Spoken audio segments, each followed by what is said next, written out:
never sleeps, pal. Hey there, this is Pete Townsend from Norio Ventures, and this is episode 26 of Money Never Sleeps, a podcast that looks inside the head of entrepreneurs and at what makes them do what they do. Money Never Sleeps is kindly sponsored by Top Tier Recruitment, a specialist recruitment consultancy in fintech and financial services. In this episode, we talk to Ann O'D, founder and CEO of Silicon Republic, the go-to destination for those seeking to be informed on all things tech and innovation in Ireland, Europe, and further afield. Owen already knew Ann from his circles, and although this was my first time meeting Ann, it felt like it wasn't. You know how sometimes when you meet someone and you just get on right away? Well, this was one of those times. In the back of my mind, I was ready to get all rocket science on her, as my older sister is an actual rocket scientist, so I think I'm almost one by relation. Not really. But it boiled down to an awesome chat with someone well-versed in entrepreneurship, as she's lived and breathed it for so long and you could just tell she's a helpful person. And I can dig that. So, enough spoilers, let's get on with it. Here we go again. Welcome to the 26th episode of Money Never Sleeps. We're here in the shiny new offices of our kind sponsor, Top Tier Recruitment, in Dublin Landings. We work Dublin Landings, to be exact. I'm Pete Townsend. And I'm Owen Fitzgerald. And we're here with Ann O'D, founder and CEO of Silicon Republic, co-founder. Co-founder, very important. I can't get that wrong. Looking back at your story. Welcome to the show, Ann. Thank you very much.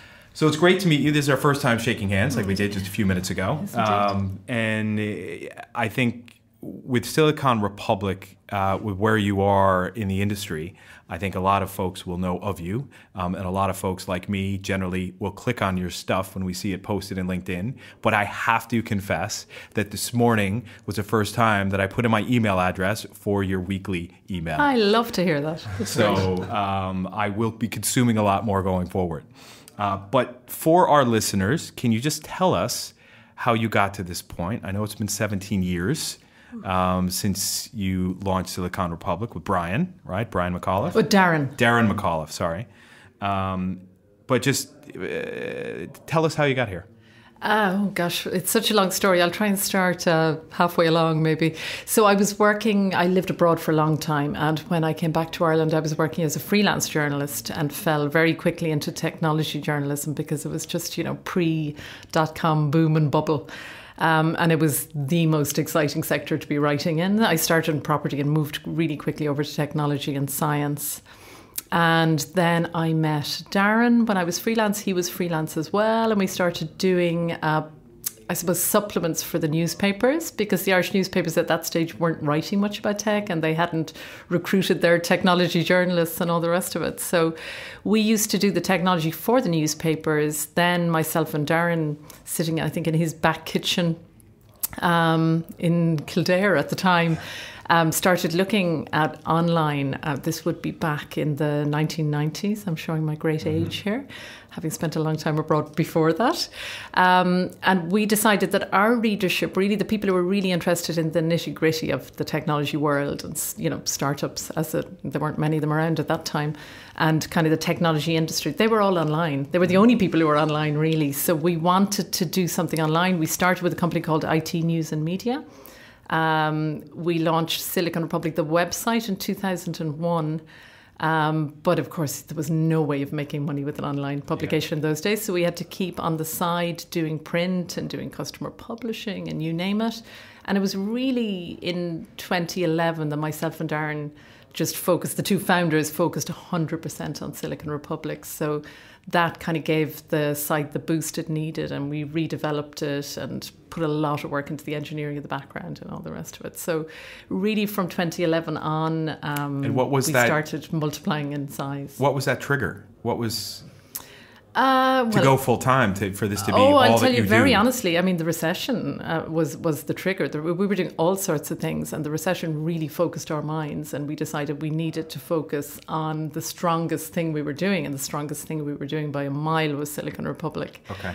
And that we needed to monetize it properly and come up with proper models. And Darren and myself have been working on that ever since, and it's made a huge difference. I mean, I think our readership has doubled in the last year, for example, to give you an idea. Yeah, no, it's like with what's going on here in Ireland, it's not surprising at all. Well, I mean, the beauty is as well is that 60% plus of our audience is overseas, and that's where a lot of the growth is. Because, I mean, as you know... How do you get that? How do you achieve that growth? Oh gosh, I mean, certainly one thing that has helped is the flagship event. We do Inspirefest every year, and that involves traveling overseas a lot to talk to our speakers and our sponsors, and you end up spreading the word quite a bit that way, and people are kind of saying, gosh, I didn't know it was there, and now they're putting in their emails and getting the newsletter, etc. And then also just Inspirefest as well has brought in a whole new audience that didn't really know how much exciting progressive stuff was happening in Ireland. And suddenly kind of Inspirefest made them realise that, we were probably a little less conservative than they thought we were in Ireland. Yeah, that is a big theme. One of the events that I do with the guys from FundRex, or the team at FundRex, it's called Adminovate. And the whole idea of Adminovate is to inspire the next generation of leaders in the funds industry. Wonderful. And the funds industry can be quite siloed because the role of the funds industry in Ireland in terms of its global responsibility, more or less, is to keep the lights on, right? It's not to go, looking for the next big thing. And so they miss it a lot of the time. So we said, listen, we're going to open up these people's eyes. And when you start talking about things like Slack, which to me is kind of old school now, but they're like, what's that? What do you mean to cut down 90% of your email traffic? How do you do that? And it's like, yeah, these are the little things that people can start doing. And once you start opening people's eyes. Completely. And 100%. And that's kind of what we did with Inspirefest, is we were trying to look at science and technology differently and look at it from the point of view of the human being and putting the human being back at the center of it, and sort of, stopping people, worrying about AI, artificial intelligence, thinking that, are robots going to take our jobs, and old cliches like that, and look rather at how we're going to work alongside AI and how exciting it is, and how blockchain is about more than just finance, that blockchain can be used, for everything from music to media to you name it. So it was really to kind of, the other big thing with Inspirefest was to cut down the silos between academia, because their conferences tend to be very dry stuff. And most people I know in academia, particularly around science and technology, are not dry at all. They're good fun, and they want to be looking to the future and looking at Slack and you name it. So the idea was to bring entrepreneurs, industry and academia all together, and not in a dry conference space. So, I remember the first year we did it, we found a bunch of ties on seats afterwards. We were going, what's the story there? And we realised afterwards people had arrived in ties, then realised what kind of an event it was, and they were kind of mortified.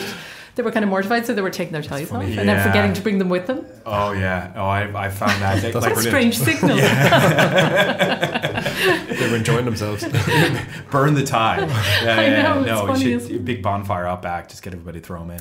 The other thing I should have said when you were asking me there about, what has caused the growth, the other big thing is talent, Yeah. So much of what we do is looking at the future of talent and looking at the kind of jobs and the kind of roles that you're going to have now. And that has just grown exponentially. Any time we write about careers in science and technology, it just flies. You want a hard question? Oh, listen, I'm well used to hard questions. I don't know if I'm going to be able to answer it, but off you go. So I have a friend helping me with this one, and she's quite good. Lisa White, she was on episode 6 or 7, I think. Yeah, I did send that it's on my list. I need to go back and listen. She's brilliant. And a contact of mine hit me up with a question on LinkedIn the other day, which was basically, Pete, we're thinking about what our organization is going to look like in 10 years' time when we basically become a tech company. This is a financial services company. And my first response was to go, well, listen, just kind of imagine the year 2025 and knowing the trajectory that tech is on right now, just imagine what types of leaders you're going to need and what types of individuals you're going to need with that scenario in mind. And how do you start working towards that? And I said that to Lisa White. She's like, no, Pete, you got it all wrong. I said, what do you mean? She's like, whatever picture you paint now today is going to be outdated by the time the ink is dry. So what you need to do is start changing how the organization works in small increments. 3 months at a time really is the focus for that. What's your word of advice for doing something like that when trying to bring a company to, and I'm asking you this question because I saw on your LinkedIn profile, geez, I got to stop saying that. I think I'm advertising for LinkedIn, that a number of people in your network have validated you or said, yes, Anne is good at strategy. She's good at digital. She's good at entrepreneurship. So I know you're probably thinking about some of these kinds of things, right? Oh gosh, yeah. No, we think about these things all the time. We think about them for ourselves, for our own company, and for all of our clients, if you like, and all of our sponsors and the people who support what we do and our events. So we think about the future of work morning, noon and night. Okay. It's absolutely crucial. I love Lisa's thinking. I think she's absolutely spot on. The idea that you can have any certainty of what a workplace is going to look like in 10 years' time, or what was it, 2025 you said, which is a little less than that. But I mean, you can't know what it's going to look like in 3 years' time. I think the really key thing is that the loss of control. I think companies and organizations have to really recognize that they won't have the control they had at one time, and to go with that and relax into it a little bit. So, I'll meet large organizations who, again, won't allow their teams to use Slack and things like that, because I'm using that example because you used it. I mean, that all has to change. You're going to have entrepreneurs and groups within your organization. You're going to have to let them use the technology they want to use. And I think it's about encouraging that, isn't it? It's about empowering your employees and letting them loose to a degree. Well, they won't stay. Retention is the biggest issue when you've got a talent gap, for a start. And B, they won't do their best work, and they won't innovate, and they won't communicate properly. So you should be encouraging them to come to you. It's this idea that I think it was actually Sheryl Sandberg who said it first in her famous Lean In book, which I'm not a huge fan of, but she has some nuggets in it. And she talks about reverse mentoring, which I'm a massive believer in. I don't know about you guys, but I learn more every week from the people who are far younger than I am in my company. Oh, yeah. No, just than I do from anybody else. It's crucial. And I think to set up in your organization a way to empower the people who've just come in to teach you, that you can learn from them as well. So, I mean, there's some of very small thoughts on it, but I think the big thing is going to be that you're going to have to encourage your people to do lifelong learning. You want to employ the kind of people who want to be learning all the time, and not always in formal education. I meet people who tell me they're going to go back and do an MBA, and I'm going, are you sure that's what you need to do just at the moment? I was talking to somebody who I would see as incredibly successful, and I was thinking, would you not go back and do a bit of anthropology or something like that? Because that sounds much more in fitting with what you're trying to do with your organization. Well, it's like sometimes people just think that you do a course like that and you're just going to acquire knowledge, right? It's to tick boxes. I think for the employer, I think it's the way a lot of people see it. Exactly. And I did, and on that example, I went back and started an MBA, but actually I was surprised or naive thinking that I'd go into it meeting entrepreneurs and stuff, but it was people like me at the time who thought that they would go and do this course and it would give them the knowledge, whereas now I had to take a break from it. One of my kids was born, as always. It's usually when I take a break from anything. How many are you at now? Oh, I have 5 now, so it's a lot of breaks. It's a lot of breaks, yeah. But I haven't gone back because I don't think I didn't feel I was getting any value from it, nor do I think it. It's not, in some ways, not relevant to what I'm learning now or the information I pick up by working with any number of entrepreneurs. I wouldn't necessarily recommend it to people at the moment in the format it's in now. You see, I think things like MBAs are going to have to change because the world is changing far too quickly. And I go back and I look at some of what people are studying in MBAs and I'm going that was relevant 15 years ago. But the world is changing every 5 years now, every year. And in fairness to the institutions, it's very difficult for them to stay up to date and have case studies that are still relevant. You look at some of the case studies and you're going, but to me, they have to be far more aligned with industry. And a lecturer who's been doing a course 20 years is not, unfortunately, not going to be up to speed on what's going on. And it's finding a way to bring in industry more into the learning, I think. Couldn't agree more. And young industry and new industry, But the interesting thing as well is I say young industry, but a lot of the financial institutions are now trying to be tech companies. They that's what they're doing. They're working on software and innovation. Yeah, they are evolving themselves. And I think just this practice of just shipping your up and coming executives off to an MBA program. I mean, I did mine when I was 23. And that was a mistake. Now, I finished it and I did really well, but I'm not sure, one, how much I got out of that, or two, how much I helped the teams and the projects that we had to work on just because I was 23. And all the wealth of experience. And I did a pretty good brought, program, Boston University, and it was like, all right, I can figure this out, but I'm not going to get much out of it. What it got me was my next job, right? Yeah. My next job was the thing that, set me down a certain path. Yeah, well, there you go. I mean, there are still benefits. And the network, I think, is what the other thing that people argue, that the network you gain from your class of 99 or whatever it is. How do you take all of these insights and deliver them to people through the published media? Well, with a great team for a start. I'm not sure that we managed to get all those insights out, because we're limited with numbers. You always are in publishing. Publishing is a challenging area. Some, as Darren always likes to say, can you use the B word in this show? Of course. Some bastard decided the content was free. And we're all still suffering, from that. So you're trying to get out high quality content and nobody's willing to pay for it, and I mean that's the model, so you have to work with it, but it does mean that you don't do as much long reads and investigative stuff as you'd like to do. So we would be principally a news organization for that very reason. I mean, we've fantastic people like John Kennedy, who's our editor. Absolutely who you fantastic, guys will both have come across, and luckily he will go off and do some of that more in-depth stuff. It's very difficult for the whole team to do it, though. So a lot of the time we're focusing on ensuring that all the relevant news is covered and not just the press releases and the headlines. Probably and the a challenge, clickbait I suppose, in terms of what you might want to focus on or delve more deeper into. Of course it is, and it's one of the beauties of running events. Is what we try to do then is with the events we will do much deeper dives, and there's wonderful content that comes out of that. So I mean, at the moment that's once a year, and then we do salons around the world, but they're a real opportunity to get into the nitty-gritty of the future of work and the future of media and artificial intelligence and what it is really going to mean for us, as opposed to all the awful scaremongering that goes on about it, which drives me nuts. And what was the inspiration behind Inspirefest then? Oh, very good question. I like your alliteration there. We had been working, I'll be honest, it started out very much as a diversity play. We've kind of developed on from that.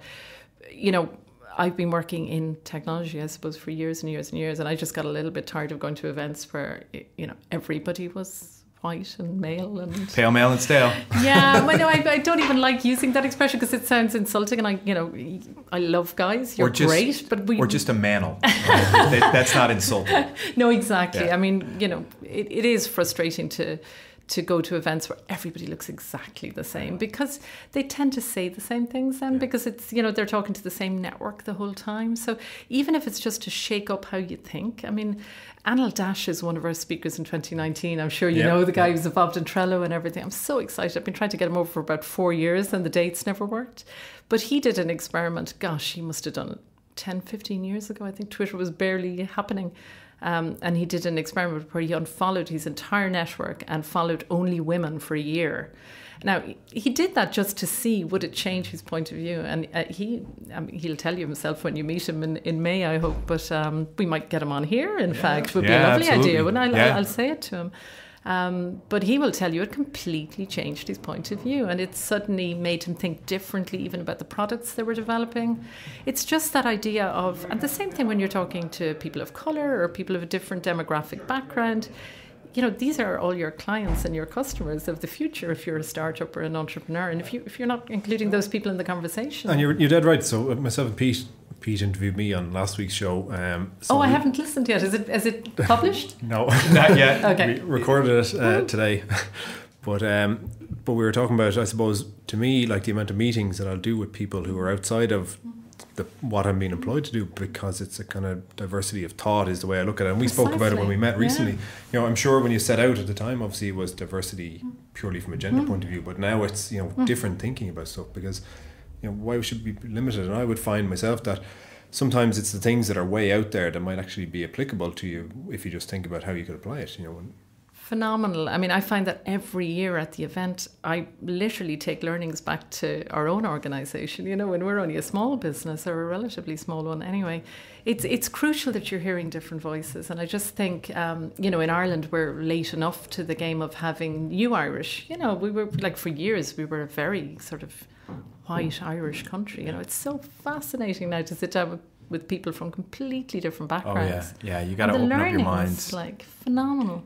Even in things like blockchain, like you mentioned before, you start to see different trends evolving in different parts of the world on this, and there is an Asian view on it, and there's an American view and a European view. And an African view. Absolutely. Where they're mobile only, Absolutely. as you know. With, I'm about to go deep into crypto land tomorrow, fly to US for the rest of the week to help a client, who's doing their initial fundraising tour.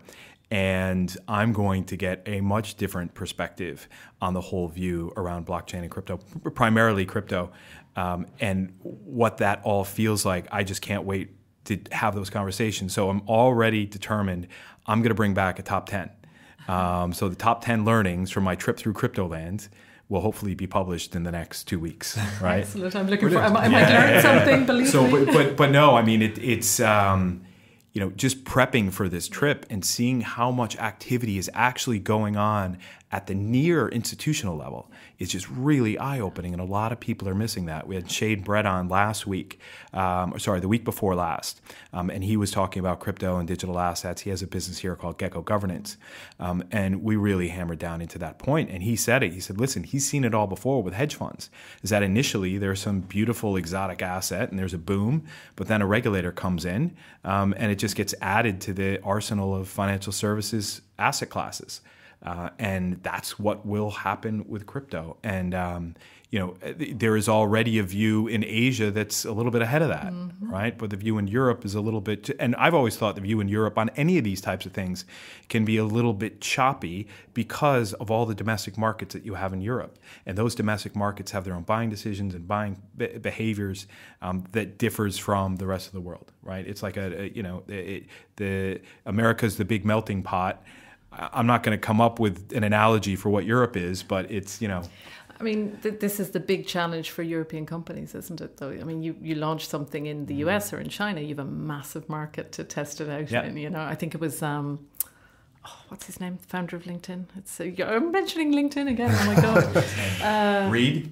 Yes. Reid Hoffman. Yeah. Reid Hoffman. He was on Zareed on CNN last night, and he was saying exactly that. It's so much easier to launch a company from those big markets, and that reaches out, but that in Europe, because you have so many disparate countries, it's always more challenging, without question. Just thinking about the full history of Silicon Republic, right? And the first 10 years got you to 2011, and then that became your full-time thing. Was it at that point in 2011 that you realized you had something? Or did it take a little bit longer after 2011 for that to sink in? I think it was Darren was talking to a really good, it was earlier than that, talking to a really good friend of ours who would be kind of a mentor and advisor. And we were trying to do too many things at the time. So this was a little bit before 2011. And we were talking about the various other things we were doing. And he said, well, what about the bull at the bottom of the field? I don't know whether you know that expression. It's an Irish expression. We were going, oh, what does he mean by that? And he was talking about Silicon Republic, and he was saying, well, by a million miles, the most interesting and valuable thing you do is Silicon Republic. Would you not just focus on that? And at the time, the other things we were doing, we were still bringing in better money. We were saying, we'd love to, but we can't. And then in a funny way, the recession pushed us into kind of refining down what it was that we were good at. Okay. So that decision kind of went on between 2008 and 2011, I think. And then in 2011, we made the jump. Yeah. But what was that something, right? What was that one thing that you could hang a hat on where you say, this is going to happen? Oh, Silicon Republic. Oh, my gosh. As like, not that it's the rest of your life, but... Well, I mean, I think when the traffic hit sort of 250,000 users a month, myself and Darren went, okay, hang on a sec, we're doing something right here. Yeah. This is working. You got a big audience. We've got a good team. This is quite a niche subject, science, technology and innovation, and we've got a decent audience. And it's obviously gone. And what have you found then in the entire period from a personality point of view that's either helped or kind of hindered?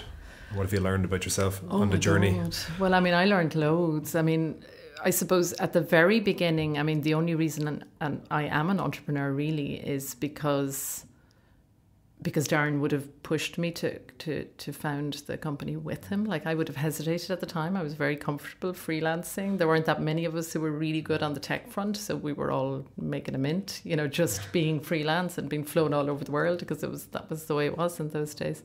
But he really encouraged me to think in terms of, well, why don't we do it ourselves, you know, instead of working for somebody else? Why don't we actually, nobody's doing it properly, why don't we do it ourselves properly? So I mean, I would have to give him a huge amount of credit for that, you know, and it pushed me into doing it, because my biggest hindrance always would have been that I was absolutely paralyzed by shyness when I was younger.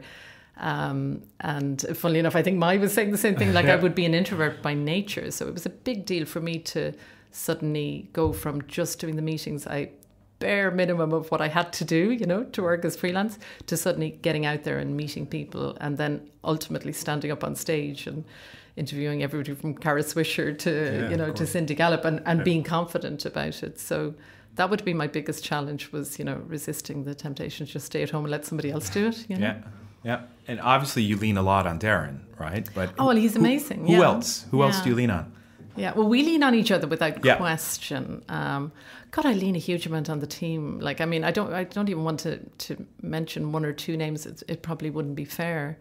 But the team we have in there, like, it's taken a while to get the right team in there, but they're just absolutely awesome. Like, they're just, and I mean that 100% now. That's not Plomos. Like, we've such a crack team in there, like John and Elaine and Eva and the rest of them. They're just amazing. I'm going to ask this question with kind of knowing the answer, but how do you inspire them?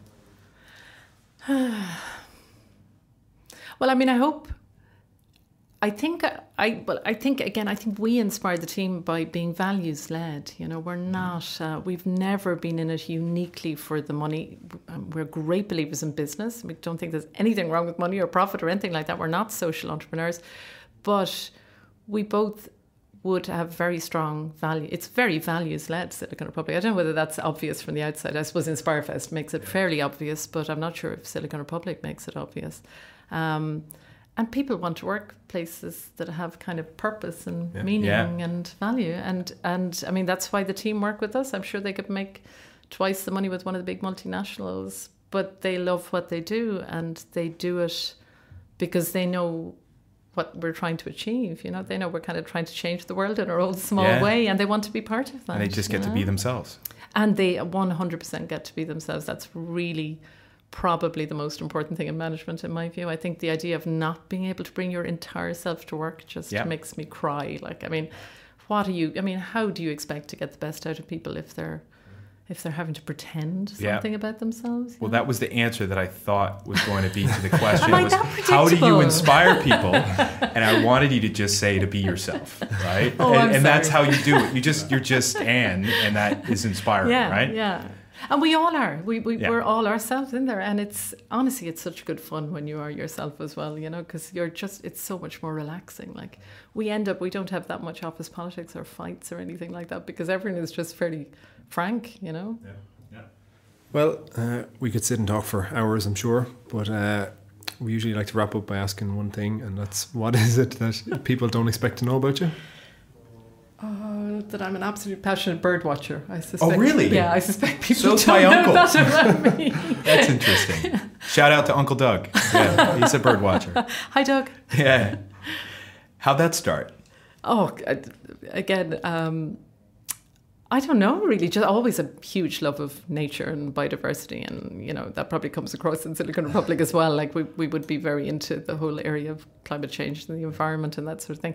And I mean, I can't think of any better manifestation than the birds and the bees. Oh, yeah. No. And people talk about mindfulness, but for me, I don't strictly practice mindfulness. But like, when I walk down the beach with the dog and hear curlews down the other side of the field, like, that to me is mindfulness, you know, to stop and listen to that. You know? I didn't know what it was, right? And isn't it the most amazing sound? Niall Dennehy was talking about it when he was on. He practices mindfulness, and I said, okay, I get that. And my wife and I are away last weekend at Farnham Estate, and we're walking, and it's so quiet, and we're not saying a word to each other. And she's like, Pete, this is mindfulness. I'm like, what do you mean? She's like, you're just kind of taking it all in, and you're not really doing much else, I said, oh yeah, this is pretty cool. That's my version of mindfulness too. Yeah, absolutely. And the birds are part of that. No, it was dead silent. It was dead silent. But, okay. Well, thank you, Anne. Thanks for coming on the show. Great to chat. So that wraps things up for this episode. But hang on! We'd like to thank Anne for opening up her mind for the 25th episode of Money Never Sleeps, a podcast brought to you by Norio Ventures and Owen Fitzgerald, and sponsored by Top Tier Recruitment. You can find out more about Anne by following her on Twitter at ANNODSR, that is ANNODEASR, and by digging into siliconrepublic.com. We highly recommend you do just that. If you like what you heard today, please subscribe to Money Never Sleeps on transistor.fm, iTunes, Spotify, or on your favorite online media channel and leave us a review. Each one helps.